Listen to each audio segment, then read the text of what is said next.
দক্ষিণ আফ্রিকার একাদশ একটু দেখি আসলে তারাও মোটামুটি তাদের একাদশটা সেমই রেখেছে। আমরা মাঝখানে বার্টম্যানকে দেখেছিলাম, তিনিও ভালো পারফরমেন্স দেখিয়েছেন। আপনার কি মনে হয় এই একাদশ থেকে পরিবর্তন আসতে পারে কিনা? সম্ভাবনা কম, সম্ভাবনা কম, কারণ এখানে অন অ্যান্ড অফ পারফর্ম করেছে, কিন্তু যারা পারফর্ম করেনি, ফর এক্সাম্পল মনের মতো করে পারফর্ম করতে পারেনি হ্যান্ডেল ক্লাসেন, আমার মনে হয় না যে তাকে সরাবে এই দল থেকে, তার বাদ যাওয়ার কোনো সুযোগই নেই। স্টাফসও কিন্তু যে খেলা আমরা দেখেছি আইপিএলে, সেই খেলা এখানে খেলতে পারেনি। আইপিএলে আসলে যারা মানে যদি যারাই ভালো খেলেছে তাদের প্রত্যেকে এখানে সর্বোচ্চ রান গেটার কোহলি, সেখানে তিনি পারফর্ম করতে পারছেন না। এবং হ্যাঁ, ভারতের যদি কোহলির কথা বলি কিংবা হার্দিক পান্ডিয়ার কথা বলি, যারা আইপিএলে একেবারেই খেলতে পারেনি, ওরা এখানে এসে খুব ভালো খেলেছে। বিরাট কোহলি সর্বোচ্চ রান ছিল। হ্যাঁ, বিরাট কোহলি, আমি এর কথা বলছিলাম, হার্দিক পান্ডিয়া আর ওদের ক্যাপ্টেন রোহিত শর্মা, যারা আইপিএলে ভালো খেলেনি, বাট এখানে দারুণ খেলছে।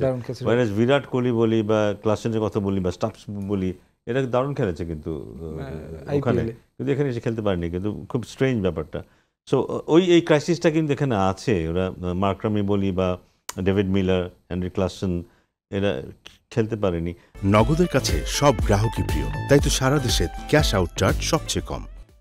থ্যাঙ্কফুলি ডিকক রান করেছে কিছু, এইটা একটা আশার কথা, কারণ ডিকক এমন একজন খেলোয়াড় যে একা কিন্তু ম্যাচ জিতে দিতে পারে। ও যদি বড় ইনিংস খেলে একাই ম্যাচ জিতে দিতে পারে।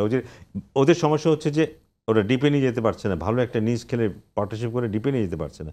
ডিপে নিয়ে যেতে পারলে কিন্তু ক্লাসেন, স্টাবস, মিলার, এরা দুর্দান্ত খেলোয়াড়, as good as anybody in the world.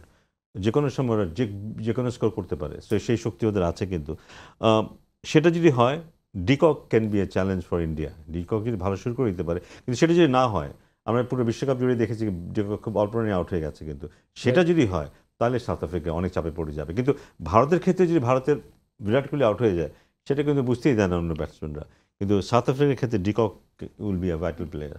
আমরা একটু মুখোমুখি মানে যদি তাদের সাক্ষাতে আসলে কারা এগিয়ে আছে সেটা একটু দেখি। ভারত টি-20তে এখন পর্যন্ত 26 ম্যাচে দক্ষিণ আফ্রিকার মুখোমুখি হয়েছে, 14টি জয় ভারতের, দক্ষিণ আফ্রিকার 11টি।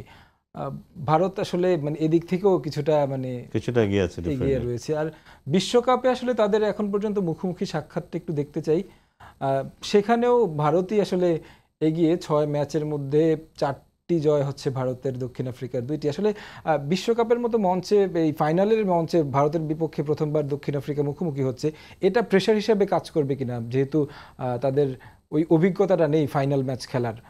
নগদের কাছে সব গ্রাহকই প্রিয়, তাই তো সারা দেশে ক্যাশ আউট চার্জ সবচেয়ে কম।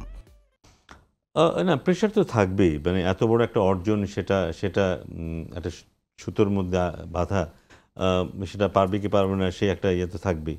বাট সাউথ আফ্রিকার বোধহয় একদিক দিয়ে একটা সন্তুষ্টি থাকবে যে অনেক বড় বড় দলকে পেছনে ফেরে ওরা ফাইনালে উঠেছে, এবং একটা নির্ভর হয়ে খেলার সুযোগ ওদের আছে যদি নির্ভর হয়ে খেলে। বাট সাউথ আফ্রিকাকে বুমরা কিংবা লেফট আর্ম স্পিনার কুলদীপকে মোকাবেলা করতে হবে, যেটা সাউথ আফ্রিকার জন্য খুব চ্যালেঞ্জিং হয়ে যাবে। কিন্তু সেই চ্যালেঞ্জেরও যদি মিট আপ করতে পারে, তাহলে হয়তো একটা ভালো খেলা আমরা দেখতে পাবো।